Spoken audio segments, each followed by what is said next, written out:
Accepting one's fate is not easy. It takes a lot of courage to accept reality and move on. However, in the multiverse, there is not just one reality, there is an intriguing concept of other, which is the exact opposite of oneself. Imagine the existence of all those things you are not. For the watcher, these things are of great significance and interest. He narrates the story of Spider-Man in an alternate dimension. In this world, Peter Parker is suffering from catastrophic cellular degeneration. Following a deadly battle against Morlun, Peter Parker ended up killing Morlun and seemingly died shortly afterward. Now, the fascinating thing here is seemingly. Unlike Earth 616, where death means death, this world is different. Peter Parker was not truly dead in this world. Spiders usually envelop their victims with a web and make cocoons. Peter, too, was a victim of his spider powers, meaning that he was stuck in a cocoon. Inside this cocoon, Peter had lost his human form. Just his soul was left. In these circumstances, he came across his spider essence. The essence offered him a new life. But there was a huge price.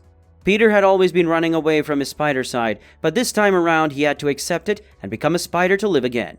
Hearing this, Peter decapitated the spider, refusing to become a puppet of his spider essence. For him, it was too big of a risk. With this, Peter was stuck inside the cocoon waiting for the spider, but the spider was already dead. In this case, some other scavenger might notice him and take advantage of the opportunity. In the midst of all this, Venom was trapped inside a prison. Every day he would claim that he is different now, but the police could notice nothing. He asserts that the reason he lost against Spider-Man was because he was still learning about his abilities. As he was ranting, something triggered inside him. His prey, Mac Gargan, was unaware of one thing. Before bonding with him, Venom was a part of Peter Parker. You can also call him his first love, and one cannot forget his first love that easily. Now that Peter Parker was free from his spider essence, Venom sensed this and decided to take advantage of this opportunity.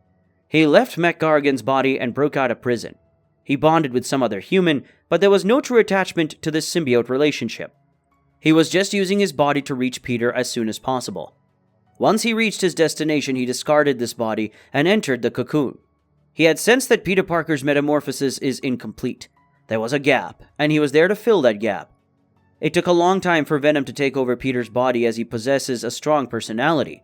It was a painful and heartbreaking process, not worth mentioning.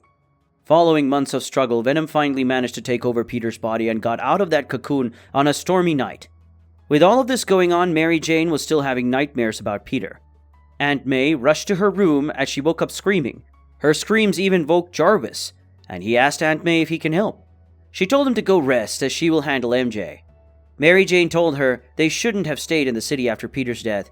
When Aunt May inquired about these nightmares, MJ replied by saying that she witnesses Peter coming back. According to Aunt May, it was a good thing, but little did she know her own words would haunt her soon enough. In the midst of all this, Venom crashed into her room through the window. Aunt May teared up after witnessing what Venom had done to her Peter. It was a devastating sight for her and MJ. His reason for coming back was MJ. He wanted her back. He called himself Poison instead of Venom. According to him, he had gained the ability to replicate inside her. With this, she will become just like him but will lose her sense of self. As they were conversing, Wolverine and Luke Cage appeared out of nowhere and ambushed him. During their battle, Poison managed to pierce Cage's shoulder. This made MJ realize that they were fighting for her. So she decided to give up and become Poison's puppet. She warned him that she will make his days living hell. After hearing this, Poison left. There are many things you can infer from this as to why he left her behind. It might be Peter's love for her that repelled Poison from tainting her, or it might have felt that MJ isn't worthy of the gift he wants to bestow upon her. He realized that he wanted someone who can support him, someone who's just like him, with no other option left. He decided to choose Gwen Stacy. He dug up her grave and placed her body inside the cocoon. This marked the beginning of Gwen's rebirth. Don't forget to like this video and subscribe to the channel.